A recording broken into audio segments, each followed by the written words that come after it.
You know what? It is hard to live with chronic illness. We don't know what we're going to face, even hour to hour sometimes. Hey, do you find that? Yeah, it changes so often. Mm. Yeah. So, here I am in my PJs, actively covered in hives, blood red, and you know what? I'm owning it. This is another reality of my life, and everyone's going to see it, whether they like it or not. Yeah. Welcome to DisabiliTEA, a special edition of the Finding Avalon podcast.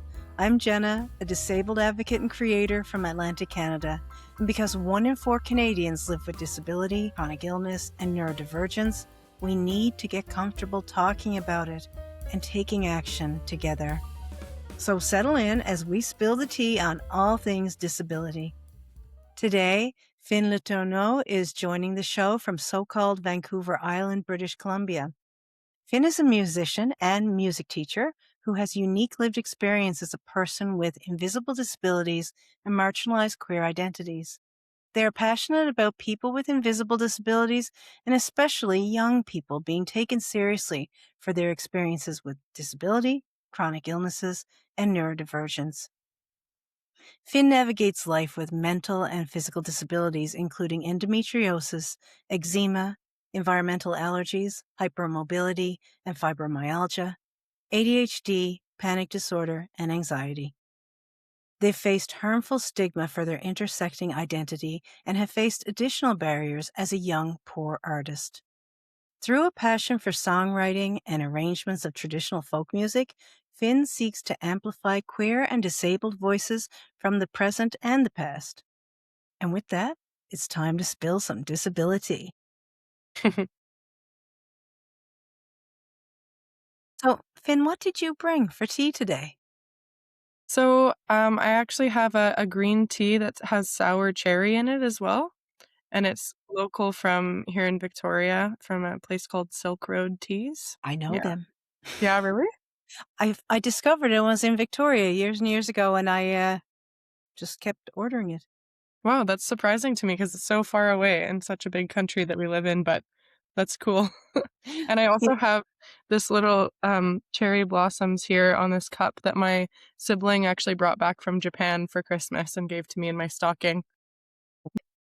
It's really, really beautiful. Yeah, it's super nice. We have, so many cherry trees here that, some of them were a gift from Japan because even though we're still very, very far away, there's the ocean that separates us, but no land. So, on this side of the country. Yeah. Mm-hmm. I remember the first time I went to Victoria when I was 19. And I felt like a real grown up going all the way across the country. I felt like, oh yeah, I've made it in life. I'm such an adult right now, still a teenager. But I went to visit, I visited my friend who was living in Esquimalt. And I remember it was early April and there were cherry blossom trees in bloom and it was warm. And I come from Newfoundland where it was like -40 and snowstorms. So I thought I had just entered basically a magical land. Yeah. Yeah, right now we had our cherry blossoms bloom early this year, so they're actually all gone almost.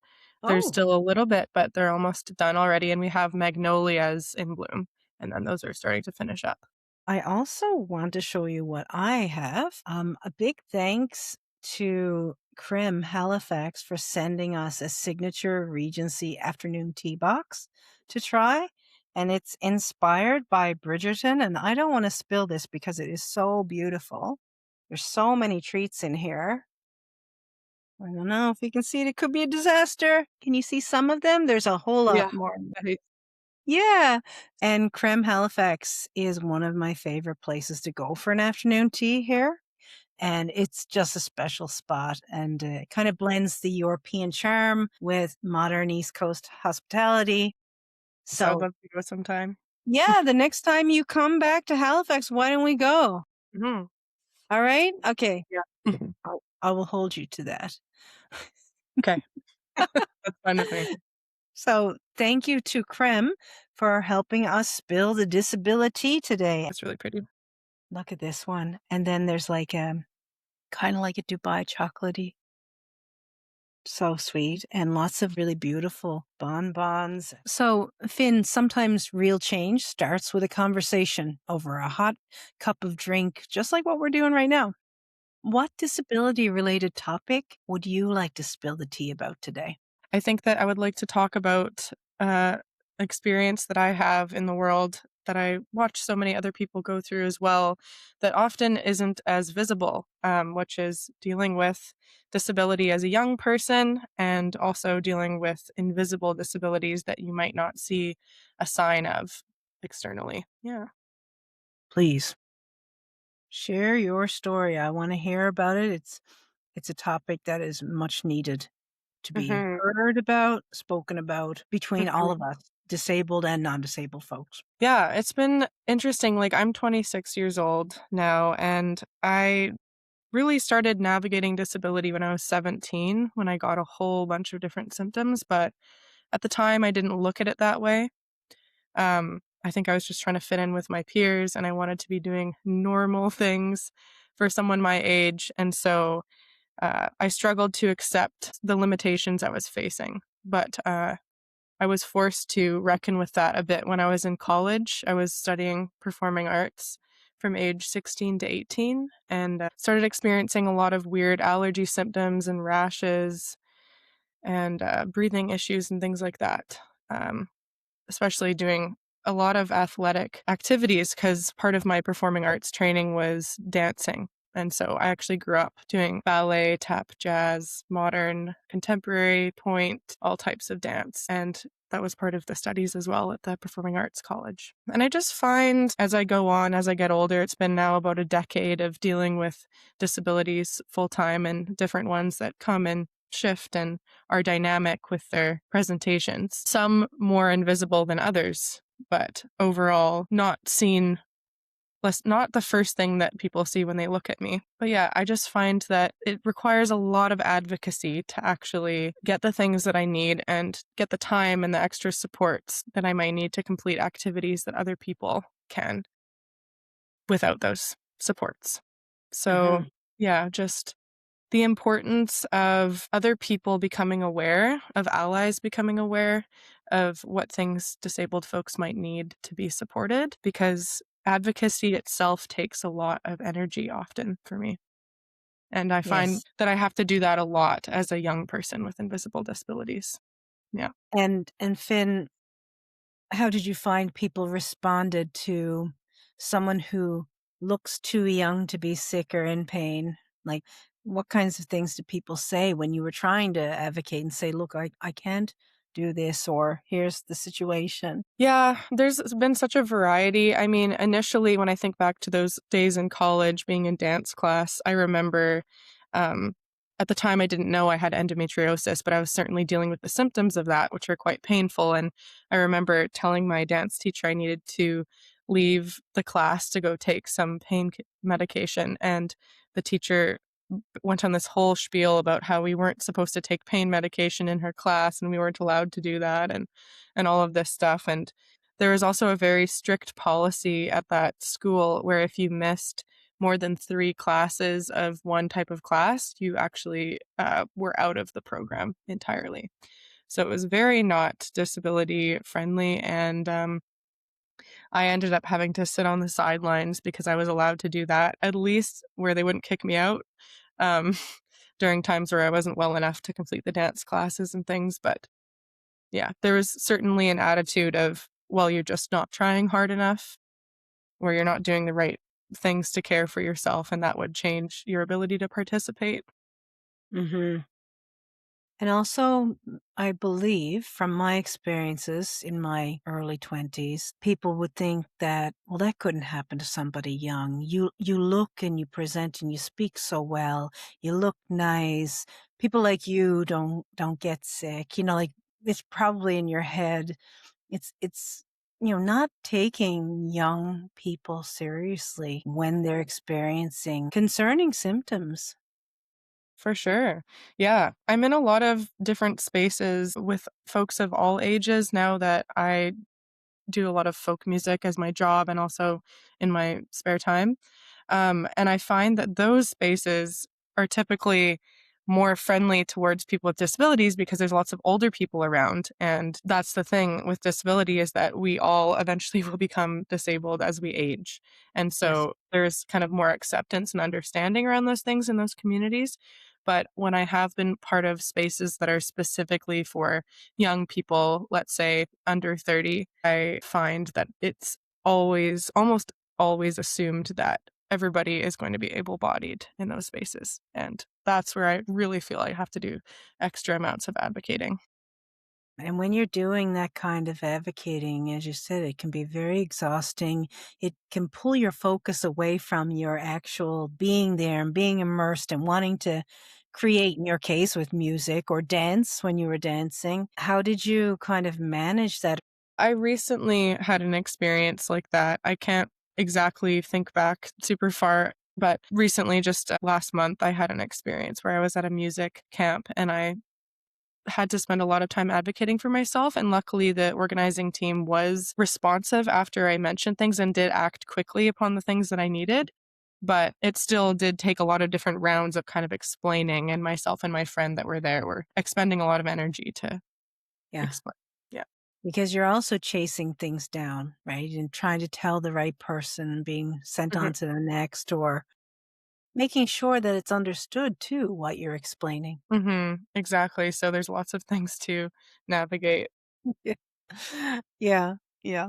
And cultural norms and cultural attitudes as well, and there's so many things at play, right? And thank you for sharing that because being a self-advocate takes a lot of your energy and your focus. It really does. And sometimes when you have to be in that role with that hat on of, okay, I'm here and I want to participate, but I need to advocate for myself. Sometimes depending on the kind of response you get from people or organizations, you may feel like, "Oh, they think I'm making a fuss. Now I don't feel as welcome," because sometimes you do get that negative feedback of, "Everything's fine. Why are you complaining?" And it's like, "No, it's not fine if there's actually nowhere for me to sit because I can't stand." It's just a basic, but they're just like, "You're fine." And they look at you and then, "You're fine." Yeah, yeah, exactly, and, ugh, I just find as well, I was really trying to extend this extra level of also expressing gratitude for the things that I was appreciating because, it was my first time visiting this country. I was in France, and yeah, I was so grateful as well because there's so many wonderful things and, like, amazing hospitality and all this stuff, and so I was trying to make sure that I was also expressing the gratitude, but just, doing all of that while also, making music for, like, 12 to 14 hours a day, and also, being in a different country and navigating language barriers, like, it's a lot. Different time zone, and not to forget, you're living in your body that's experiencing all of these symptoms that are interacting and bouncing off of one another. And Mhm. travel Yeah. really picks up pain levels a lot. Sure does, yeah. So I think it's a good learning experience for me. I'm getting better at advocating, and it's fairly new for me in the last 2 years to really be accepting of being disabled and to, be able to speak openly about all of the aspects of that. So I'm glad for the growth of where I am now with that, and also learning how to be a better advocate for people, dealing with other things than I deal with. That was something else that I was learning at the camp as well. Mhm. Yeah, Wow. so my friend that was there, is autistic, and, also my partner at home here is autistic, and so I've been learning and understanding a lot more about autism, and I find that ADHD, which I have, is more commonly understood now. That's starting to happen, but I especially find that, like, level 1 support needs autism is very, very often overlooked in adults, and a lot of people sometimes think that autistic folks are being rude or, that they don't actually wanna socialize. There's so many things with that, so it was good practice for me to learn how to be a better advocate and ally towards autistic people. Yeah. Mhm. You're definitely miles ahead of some people. It does take all of us, we're all on a different journey, right? Whether how we accept our disabilities or chronic illnesses, the kinds of barriers that we may have encountered that made internalized ableism so strong. Also, depending on generations, right? Too. And I like what you said about being an ally even within our community to other people who are living with other conditions, and especially in this case, neurotypes, as you mentioned. A lot of times, myself being high masking autistic, often if you show that you're exhausted or you're overwhelmed and you need to kind of retreat, or you're speaking with a flat affect, or you just are not doing the smiley, you're just using your default face, it often gets chalked up to an attitude problem or a personality flaw or some kind of a failure socially. And thanks for mentioning that, because we need people who understand that and who can also not speak for us. No disabled person needs someone to speak for us, Mhm. but to speak with us and support us alongside us, and that includes within the disability community, because we have chronically ill people, we have disabled people of every sort, we have neurodivergent folks, and yeah, thank you for that, Finn. Yeah, absolutely. I think one of the other things I wanted to talk about too that has been coming to my mind recently, um, is I mentioned that I've been navigating endometriosis, which I got diagnosed with through getting a laparoscopic surgery in October of last year. And I've talked to multiple genderqueer folks and trans folks that have endometriosis about their experience receiving care. And unfortunately, a lot of it has not been positive, has not been gender affirming. So that's something I wanted to discuss as well. Yeah, please. I do want to hear about that, because there's so many layers, intersectional layers, and then there's also barriers that go with each one of those intersectional layers of identity. And if not managed, approached, or navigated with care, more trauma can result. So please, I would love to hear about that. hmm Yeah. So we were talking earlier about how it's difficult to find specialists and it can take a long time. So I was really relieved when I did initially get connected with a gynecologist quite soon after I spoke to a walk in clinic doctor about it. But then I walked out of that initial appointment feeling very let down. Um, and I ended up having to go with that care provider to seek my endometriosis diagnosis because that was the only available option for me at the time. But this person refused to use my pronouns, even though I reminded them multiple times. And when discussing options for treatment with endometriosis, which is often uh, at least what they currently are offering in the Western medical system is hormonal prescriptions, typically progesterone. I was trying to explore some other options as well, because I know that there has been clinical research done on testosterone for endometriosis. But the care provider was unwilling to discuss this with me and simply just said that she didn't know about it and she's here to focus on women's health. Like gatekeeping that, Hmm.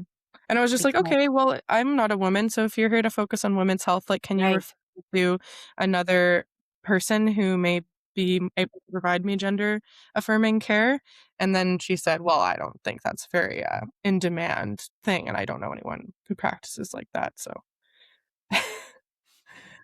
yeah. I'm so sorry that you dealt with that, because there's also that not very subtly hidden message of, oh, I'm not giving you masculine hormones. Do you know what I mean? Like, you can Yeah. tell that's what she was saying without saying it, and Mhm. then kind of claiming, well, I don't know, or there's no demand, or I don't know where to send you. Blockade, blockade, blockade, you Yeah, know? yeah. How For did you how did you, if you feel okay to talk about it, how did you feel? You know, I know that I'm sure you have had your pronouns completely ignored by people before, but having been excited that you finally got in to see someone and you're thinking maybe there's a solution to my pain, to be faced with that, how did that feel? Yeah, it's pretty disheartening. I mean, I've come to expect it when navigating the healthcare system. Like, I find it rare when people do use my correct pronouns, at least when it comes to a doctor or a specialist. Oftentimes, the staff that works at the desks are very good with it now, good with pronouns now, which is great. But Mhm. yeah, I felt quite disheartened and angry. quite Yeah. angry, especially Yeah. because these specialists are often making a lot of money, and in the case of gynecologists, like, they're gonna be treating a bunch of people of all genders who have these certain body parts, and, it's literally their job to be providing care to people with this anatomy, and they're essentially failing at treating an entire percentage of the population they're supposed to be caring for when they refuse to use people's pronouns. The anger you're describing is a righteous response to that because that's the invalidation and a denial of your reality, of your identity. Mhm.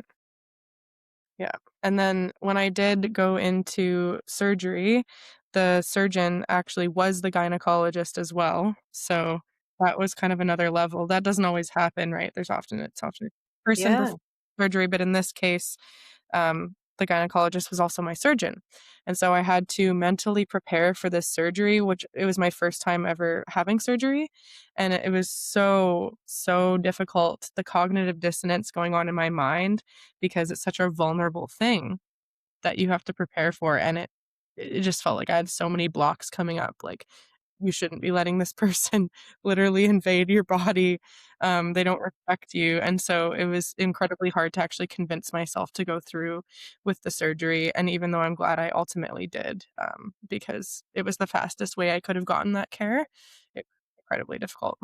I was grateful to have a friend who also has endometriosis, who's also a queer person and also a folk singer.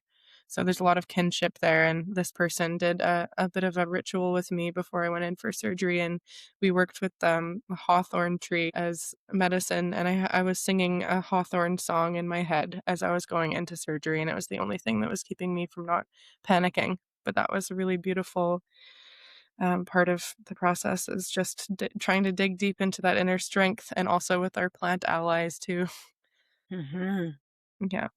You're very strong, to be going through that, especially so young and, with all these other layers that we talked about that you're navigating, you know? For sure. Mhm. Yeah. What else would you like to chat about? So because I've been dealing with disabilities for about a decade now, I've seen a lot of things, and at the time when I first became disabled at age 17, I didn't really recognize what was happening to me, and it wasn't until my early 20s that I started to identify as being disabled or be able to accept that.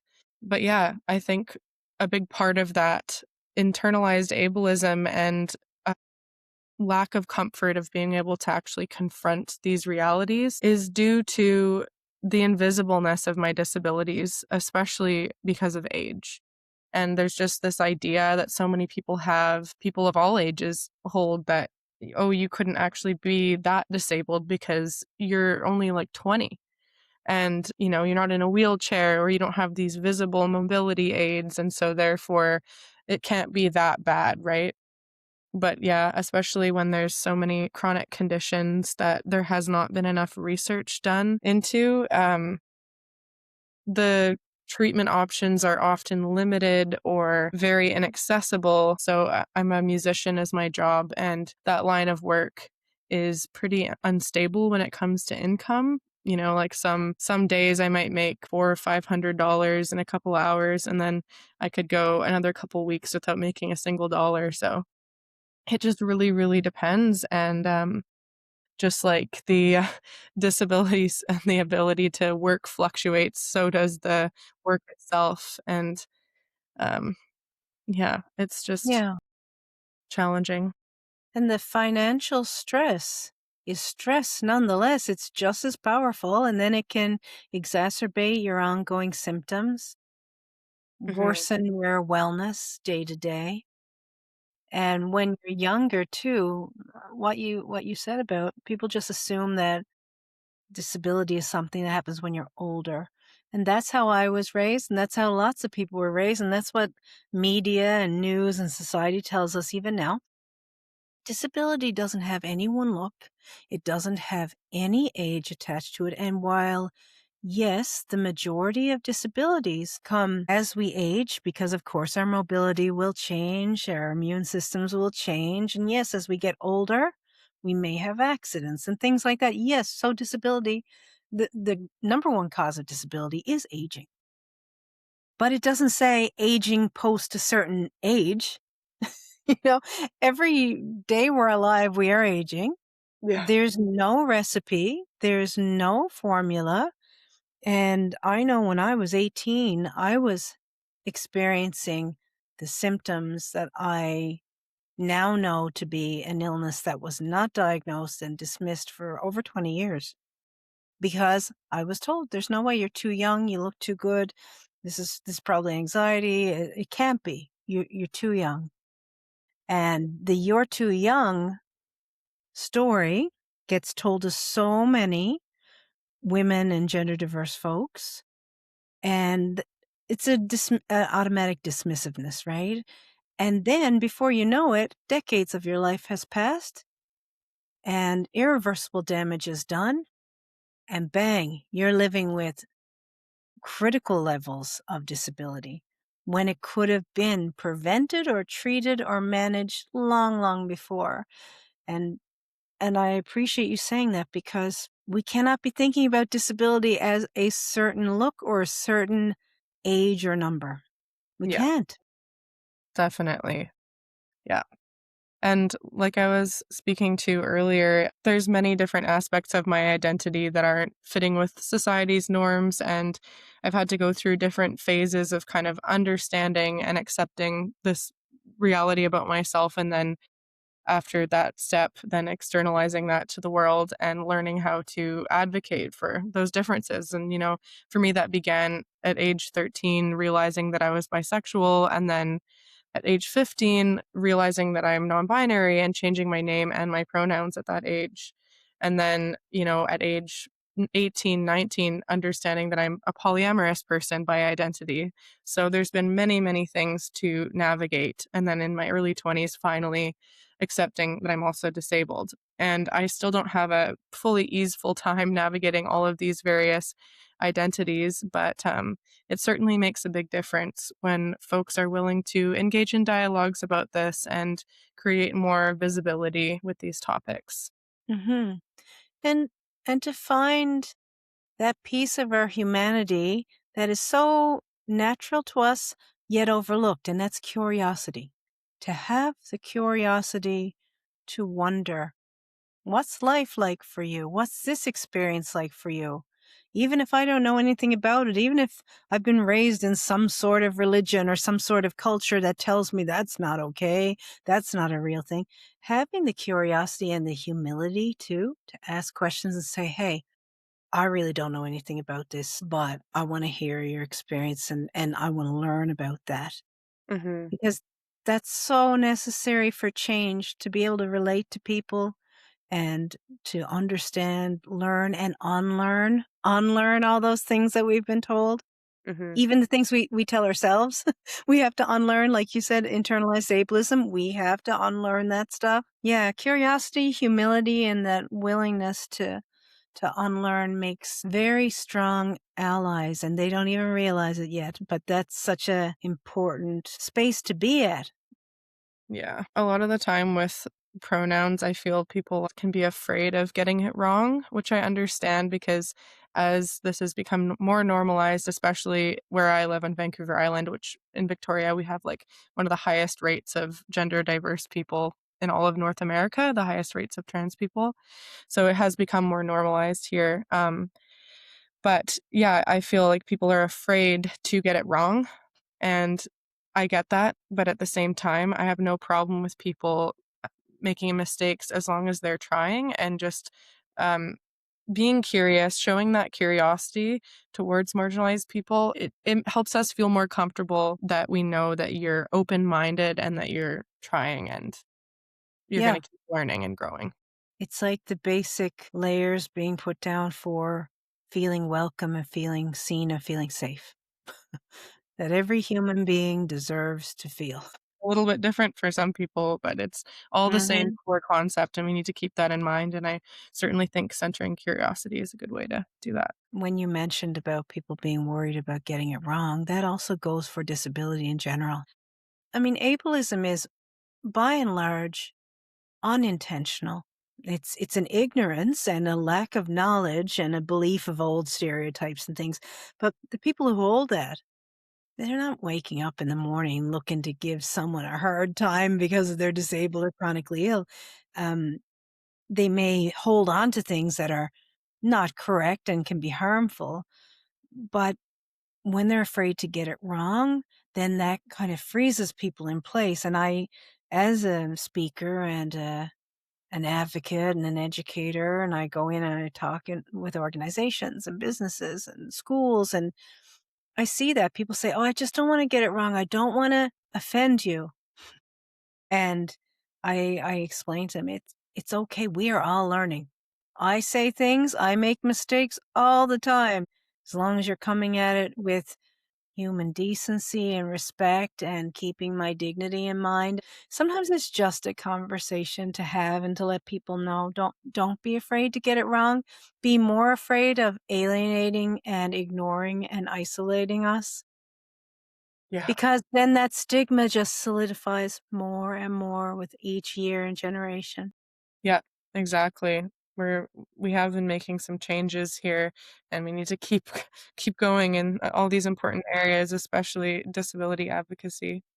So before we go, Finn, what can people do right now to take action for disability inclusion?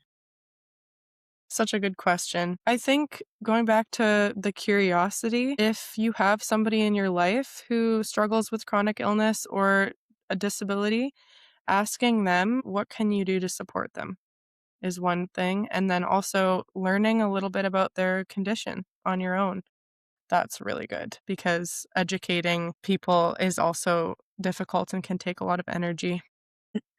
Just important to keep in mind that the mental load is so much higher for people with disabilities, especially considering so many of the treatments we have to keep track of, medications, management techniques, etc. So any kind of research that you can do about people in your life that you regularly spend time with and the conditions they deal with, yeah, it makes a big difference for me when someone in my life comes to me and says, "Hey, I looked this up. Is this how you experience something?"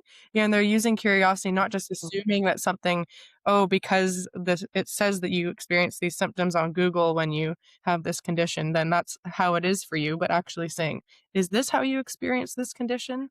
I find that Mhm. really nice. Mhm. Absolutely, because some people think disability is not dynamic. They think it's finite, that every single person that they might know who has the same condition has the same outcome, same experience. Absolutely not.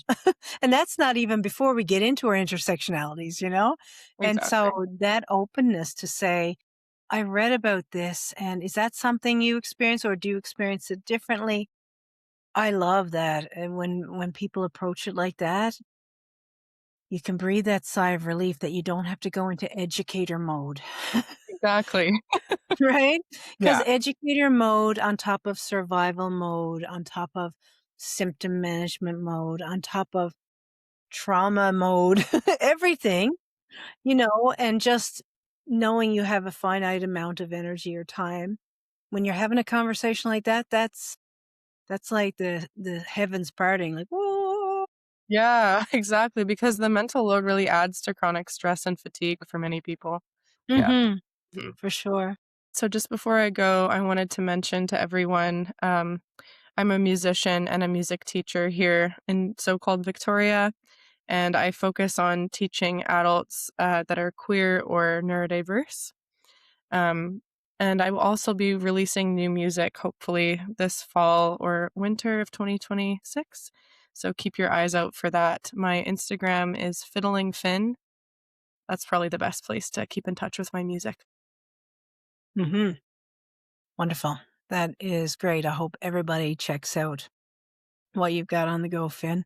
And I just wanted to thank you now as we're wrapping up. Thanks for sharing your experiences, and giving people some concrete examples and some food for thought about believing young people with disabilities and supporting young people with disabilities.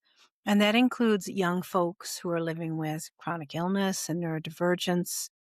And I really appreciate having you here. Yeah, thanks so much for having me. It was great to talk with you about this, Jenna. Yeah. Absolutely. And I hope I get to see you on the East Coast again sometime soon. Yeah, I am missing it. I would love to come back. Well, here's to spilling the disability.